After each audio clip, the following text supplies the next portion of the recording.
France की राज्य क्रांति कितने में 1789 कौन थे जी शासक वहां का? लुई सोलह। उस समय लुई सोलह वहां का शासक था। उस समय जो वहां की व्यवस्था थी वो कैसी व्यवस्था थी? समानुपाती व्यवस्था थी। ठीक है। कहा जाए कि राष्ट्रीय दिवस या स्वतंत्रता का प्रतीक ये दिवस कब मनाया गया? 14 जुलाई 1789 को एक जेल होता है जिस जेल का क्या नाम है जी? वास्टिल का कारागृह यानी जेल। उस जेल को क्या कर देते हैं सब? तोड़ देते हैं। और जेल तोड़ करके बंदियों को यानी वहां के जो कैदी थे उन कैदियों को आजाद करा दिया जाता है, स्वतंत्र करा दिया जाता है। और इसी दिन यानी 14 जुलाई को ही क्या मनाया जाता है? स्वतंत्रता दिवस मनाया जाता है। तो 14 जुलाई 1789। आगे बढ़ते हैं। इस समय कौन सा नारा बुलंद किया गया था? समानता, स्वतंत्रता और बंधुत्व। क्वेश्चन पूछेगा कि फ्रांसीसी क्रांति से संबंधित नारा कौन सा? हमने भी फ्रांसीसी क्रांति से ही लिया है। कौन सा? स्वतंत्रता और बंधुत्व। किसके ये वाक्य थे कि मैं ही राज्य हूँ, मेरे शब्द ही कानून? लुई राज्य की निरंकुशता और स्वेच्छाचारिता पे अंकुश लगाने के लिए, रोक लगाने के लिए कौन सी संस्था थी? पार्लमा। क्या थी जी? पार्लमा। जिसकी संख्या कितनी थी? 17 थी। इस पे जो न्यायिक पद पे जो बैठता था वो कैसे व्यक्ति बैठते थे? कुलीन वर्ग के, यानी बड़े बड़े घराने के लोग ही न्यायिक पद पर बैठ सकते थे। उनके लिए सुरक्षित रहते थे, रिजर्व थे। जो वंशानुगत यानी वंश एक वंश के बाद दूसरे वंश का ही उसी का सीट होता उसका। ठीक है। वर्साई का शीश महल किसने बनाया था? लुई 14। अच्छा, आपको पता है वर्साई में राजधानी भी लेकर के कौन गया था? लुई 14 ही वहीं जाकर के एक वर्साई का शीश महल बनवाया था, जहाँ हर एक चीज के आराम और ऐसो आराम सब जो कहते हैं ना कि आपको शौकत की जितनी भी चीजें थी सब कहाँ थी? वर्साई के महल में। और राजा उस महल से बाहर निकलता ही नहीं था। ठीक है। सब लोग अपने अपने पीस दिए। अब जब पैसे की कमी लगती थी क्या कर दिया जाता था? किसानों पे टैक्स बढ़ा दिया जाता था। नमक पे टैक्स, भूमि पे टैक्स, धार्मिक टैक्स, बहुत सारे टैक्स थे।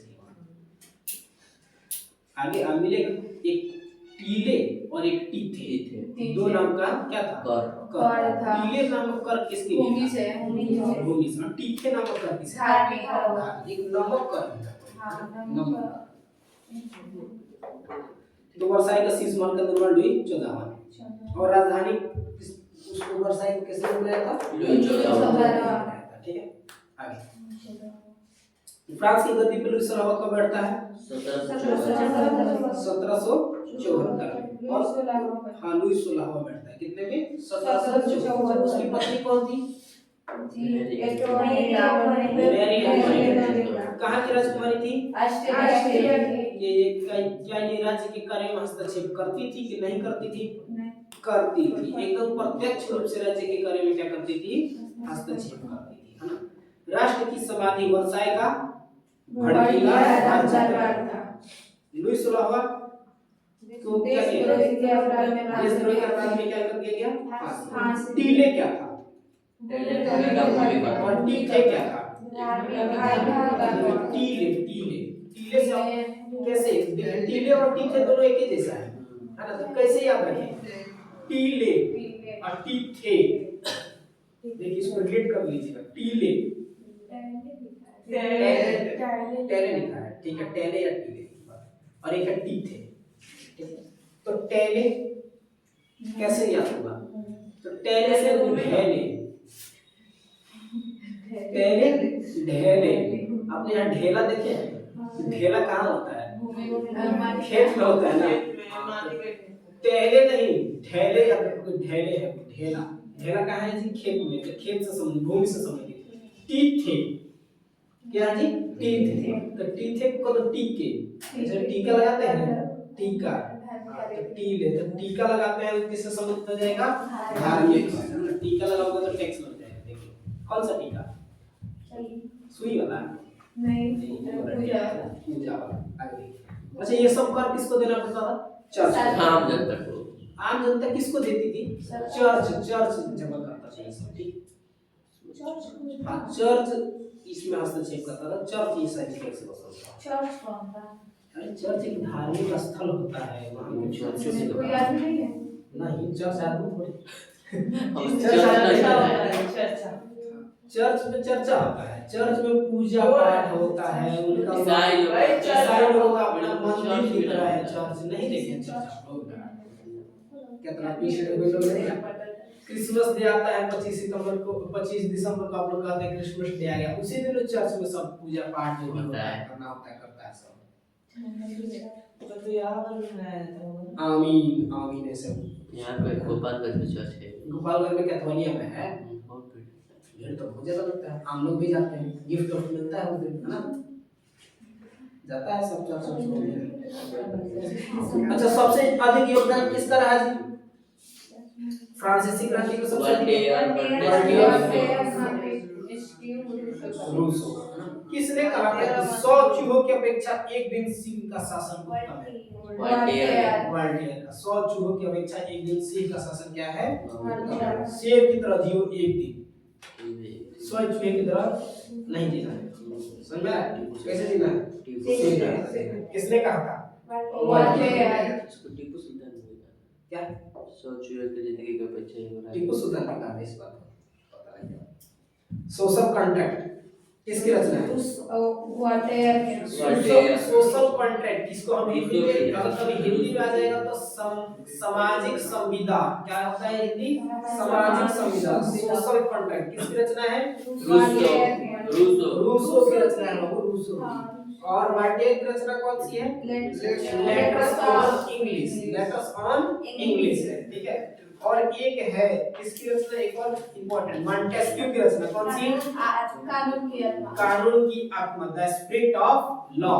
कानून की आत्मा। इसमें क्या बताया गया कानून की आत्मा को?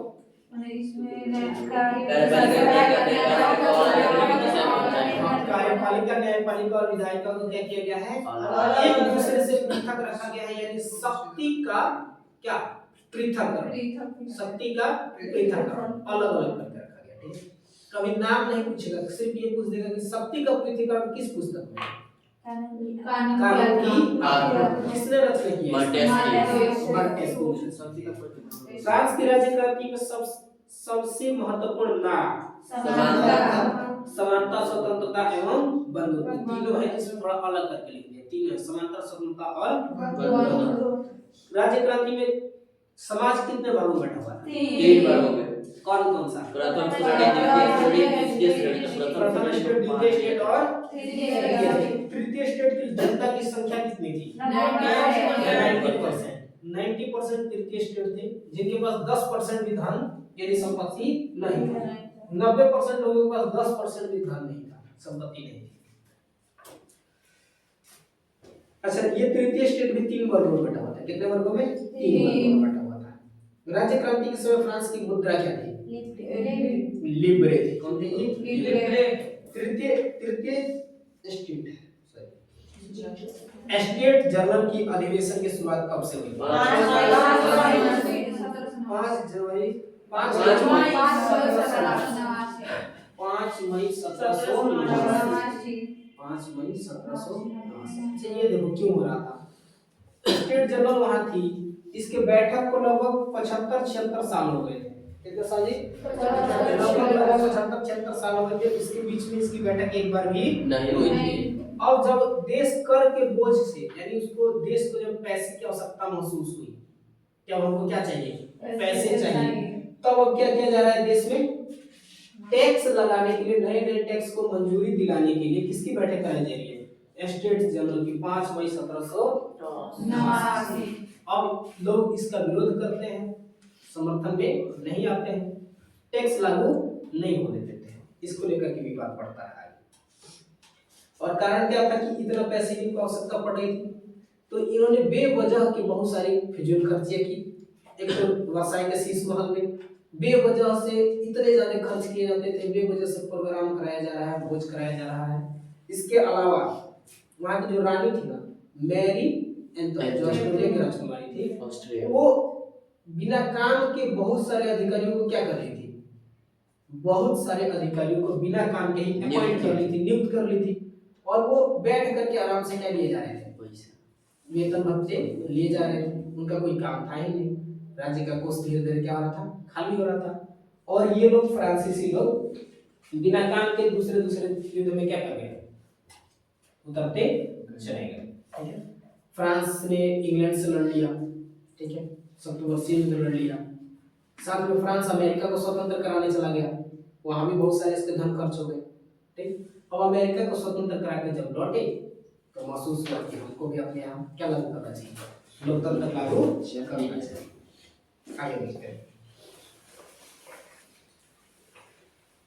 मापदंड की प्रणाली कौन सी थी, 10 किसकी देन है ये, फ्रांस की फ्रांस की देन है।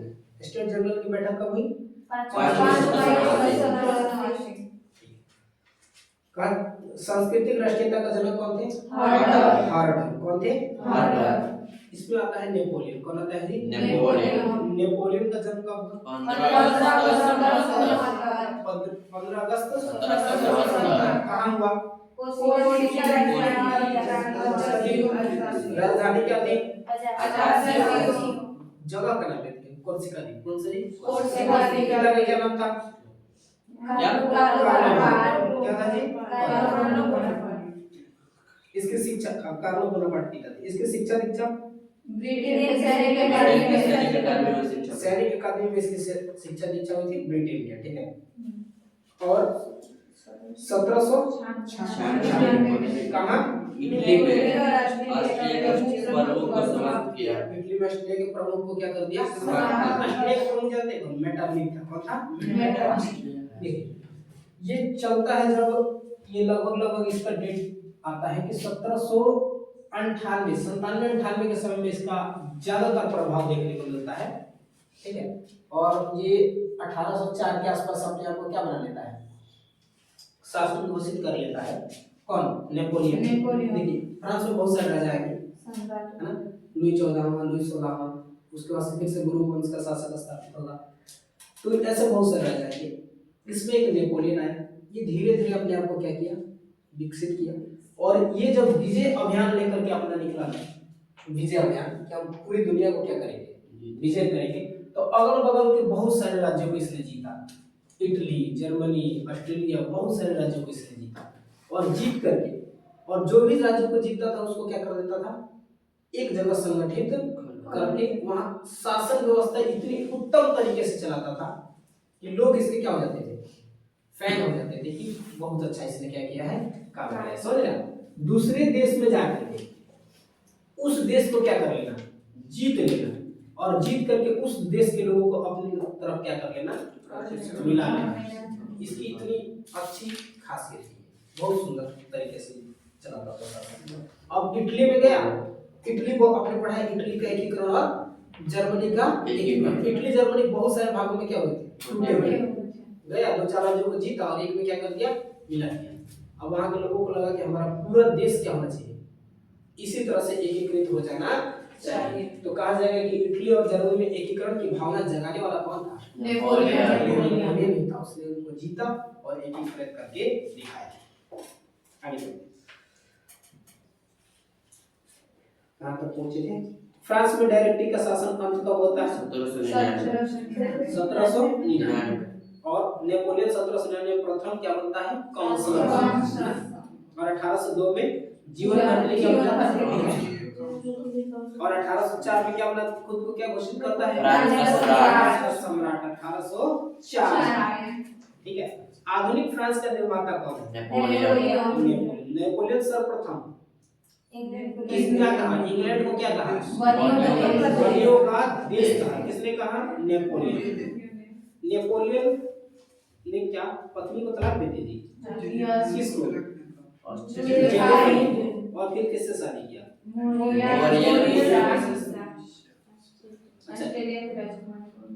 एक बार ये युद्ध में हारा, जेल गया, फिर वहां से क्या किया, भागा। कौन से युद्ध में हारा,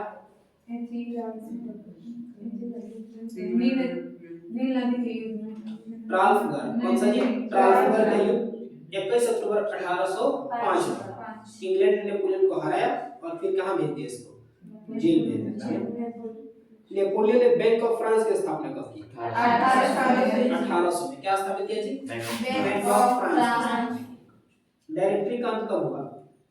1799 में। नेपोलियन प्रथम काउंसलर कब बना? 1800 नेपोलियन प्रथम काउंसलर कब बना?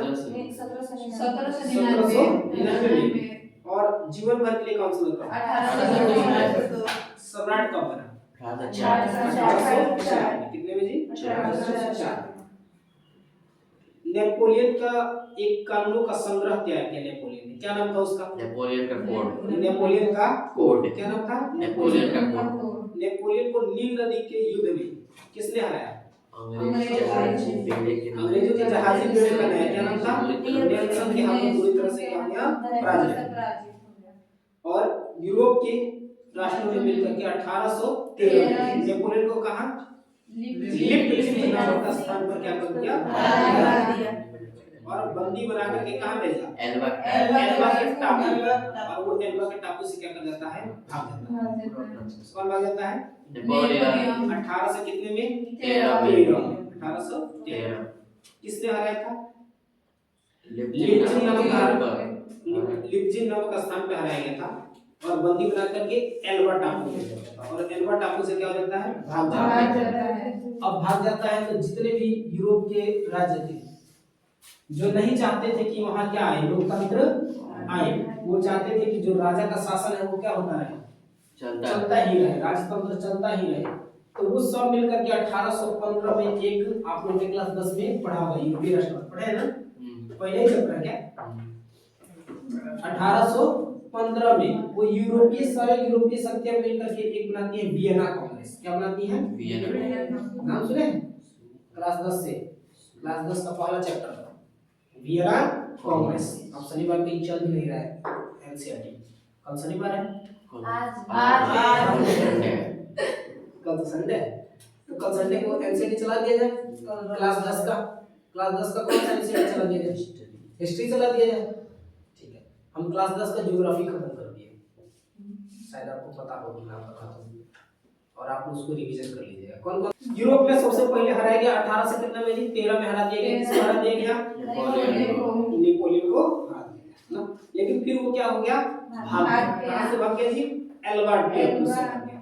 फिर मित्र राष्ट्रों ने मिलकर के क्या किया? 18 जून 1815 वाटरलू के युद्ध में क्या कर दिया? इसको हरा दिया। वाटरलू बेल्जियम में पड़ता है। कहां पड़ता है जी?